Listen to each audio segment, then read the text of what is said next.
лица. В нашата партия има разочаровани политици, както казах, има хора, които признават, че политиката е част от едно от имената на техната глупост. Тоест, има разочаровани политически привърженици.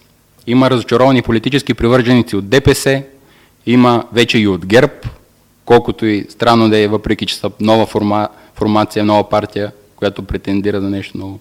Има разочаровани от ТНП и така нататък. Съпредседателката ни, Сания Сютлю, тъй като ние сме двама председатели на това сдружение, тя е бивш кмет от ДПС, заместник кмет на община Иваново. Тоест, има хора, които са разочаровани, които не виждат алтернатива, не виждат партия, която да ги представлява.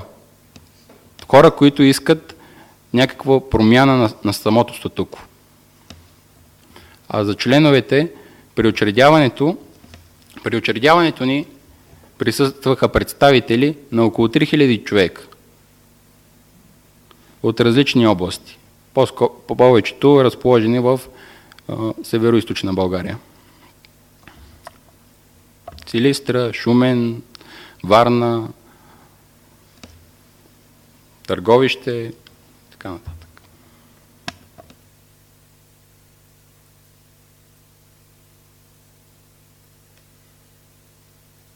Други въпроси?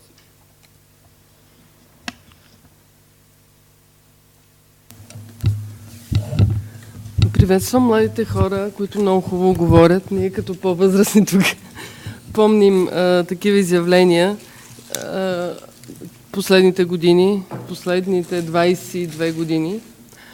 И как да го формулирам с метафора един въпрос. Когато гражданското общество зачене някаква революционна промяна и се родат бебетата, партиите, олигарците посягат не само към партиите, а и към гражданското общество. Вие не знам колко от историята на прехода кръвно сте я преживяли, но какви уроци от експлоатацията на гражданското общество сте научили? И към вас посягат ли вече? И какво точно ще правите? Как като гражданско общество сега ще оплождаме промяната? А трябва, съгласна съм. Благодаря ви за въпроса. Искам да се знае, че ние сме млади граждани, млади хора, които искат промяната. Ние знаем, че тази промяна не може да стане с задкулисен стил. Не може да стане, когато има някакви кукловоди, които всъщност защитават своите интереси. Ние много добре осъзнаваме това. Ние искаме промяна и то вече промяна на всяка цена, защото нашите са ученици, нашите са студенти. Излизат в чужбина, не остават в България. Ние искаме да останем в България. Ние искаме да работим тук. Ние искаме да се развиваме. Ние не искаме да бъдем земеделски производители или картофопроизводители, както ни препоръчва премиера, или овчари. Няма нищо лошо. Искам да кажа, че образованите хора, които искат да помогнат на страната, считам, че е даже техен дълг да го направят. За да имаме функциониращо вече и пазарна реална икономика, да има съществуващ бизнес, да има работни места и така нататък. И ще ви кажа по какъв начин ще бъде това нещо. Защото считаме, че вижте как ни залъгват и в момента политиците. Вижте как ни лъжат. Погледнете как си мислят, че им вярваме и че сме осъществили връзка с дебелашката им простотия. Че вярваме на всичко, което ни казват. Дават ни за пример за страна с нисък бюджетен дефицит, малък външен дълг, стабилна макроекономическа рамка. Изобщо цветуща картинка на фона на световната криза и на дълбоката социално-икономическа катастрофа на целия Европейски съюз. Като ни дават за пример, защо не кажат каква е цената за това нещо и кой я плаща? Аз ще ви кажа, плащате най-бедните. Плаща 80% от българското население. Тези с заплатите от 270 лева, тези с пенсиите от 145 лева. Плащате тези, които тънат в мизерия и в нищета. Плащате и тия млади хора, не само млади, но най-вече млади хора, които са превърнати в работещи бедняци. А цената е, че сме на последно място по щастие в света, в Европа. Но не казва, че освен по щастие, сме на последно място и по права на човека, по минимална работна заплата, по качество на здравните услуги. България е страната с най-голямата мизерия. На последно място по жизнен стандарт сме, по човешко развитие, на последно място по усвояване на средства от Европейския съюз, на последно място по борба с корупцията, на последно място по свобода на словото, по енергийна ефективност и използване на зелена енергия, на последно място в Европейския съюз по конкурентно способност на висшето образование, по кредитиране на малки и средни предприятия, по производителност на труда, по иновативни стоки, на последно място по управление на отпадъците, да, и по футбол. Каквато ни е политиката, такава ни е държавата. Срам и позор. Низ от провали. Колко още последни места трябва да оглавим, за да се събудим като народ? До кога ще наблюдаваме безучастно? Може ли да стане по-зле? Какво още трябва да се случи? Какво още трябва да се случи, за да поискаме правото си на по-добър живот? Ние от ГОР считаме, че сме на прага на така наречената революционна ситуация, при която управляващите ясно показват, че не могат да ни управляват, а ние, гражданите, не желаем и отхвърляме това управление. Категорично и безкомпромисно трябва да сложим край на тази агония. Край на лъжите, край на популизма, на нереалистичните очаквания. Защото спасението на България предполага мобилизация на всички обществени сили, на дълбоката ни памет и на ценностното ни пробуждане. Това е гражданското общество. Не трябва да чакаме 50 години за това нещо. Трябва сега да го направим. Тоест, налага се да се изправим решително и затова призвавам всички други сдружения, граждански сдружения, неправителствени организации, да направим и да свикаме един грандиозен митинг, протест пред Народното събрание. И този митинг няма да е политически. Този митинг ще е антиполитически. Няма да позволим да се яхне от разни декласирани политици, а ще е насочен точно срещу декласираните политици, които вече нямат място в българската политика. Ние от ГОР считаме, че този митинг трябва да се състои на 9 май, тъй като и ние сме граждани все пак на Европейския съюз. А 9 май е денят на Европа. Целта е да покажем на Европа и на света, че не фалиралите гърци с минимална работна заплата от 1700 лева, а ние, всъщност ние се нуждаем от спасителен план. Ние с тези стабилни финансови показатели, стабилна макроекономическа рамка, но пък за сметка на това са 6 пъти по-ниските заплати. Че искаме промяна. Промяна на политическото статукво. Не на безобразията. Не на лъжите. Долу политиците, които разграбиха България. Да стигнем до последната тухла, мрачния затвор, в който живеем.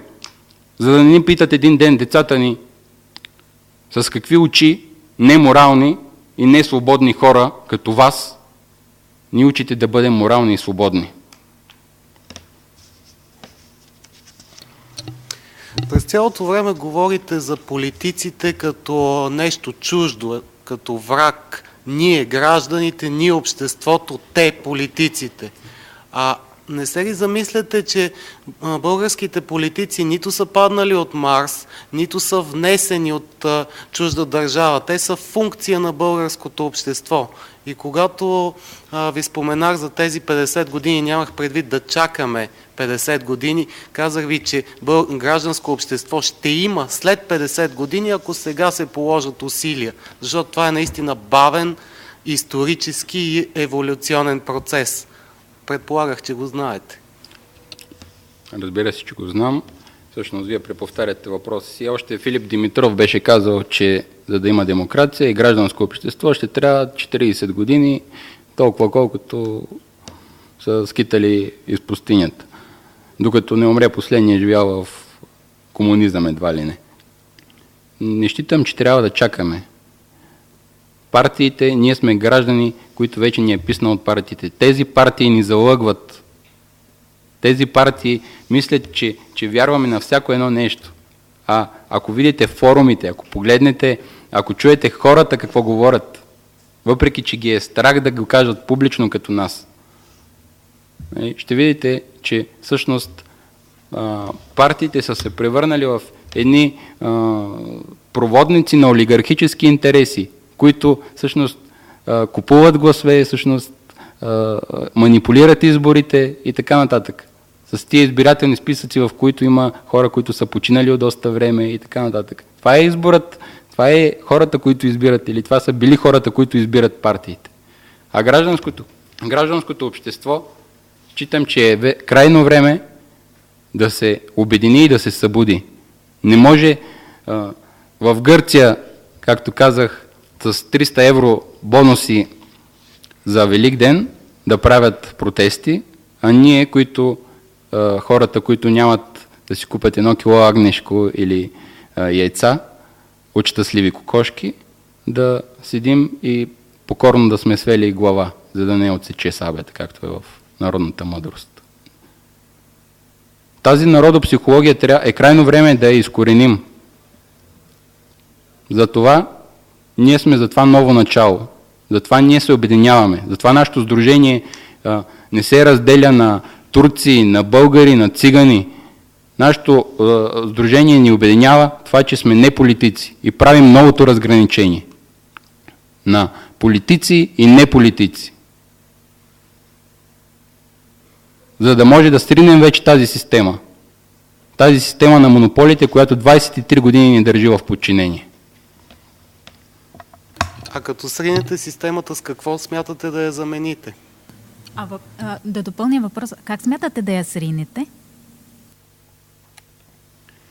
Тази система ще я сринем не с кръв и оръжие, а с масовост, организираност и непримиримост.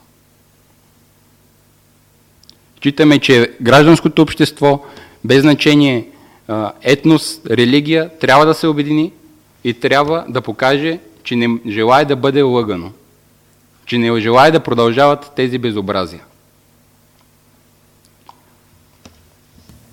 Ако може аз нещо да добавя, значи Сдружението е място за такива точно хора, които са свободомислещи и могат тук да изразят свободно това, което мислят и не намират къде другаде да го проявят. Юлиана Ончева, Дарсинес, разговаряли ли сте защото 9 май все пак е скоро, с някои други граждански сдружения, които биха се включили в такъв протест? На този етап, затова го съобщаваме официално днес, на този етап ще започнем от днес да водим официални преговори с всички граждански сдружения, да покажем, че наистина че са истински граждански сдружения, а не представители на някои други интереси, както преди малко загатнахте дали и ние не сме част от това нещо. Ние с този митинг показваме, че не сме част от това нещо.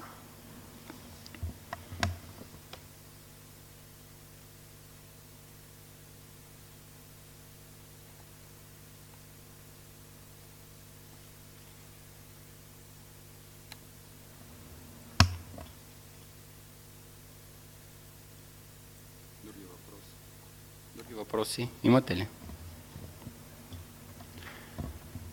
Благодаря ви, че уважихте днешната пресконференция. На добър час.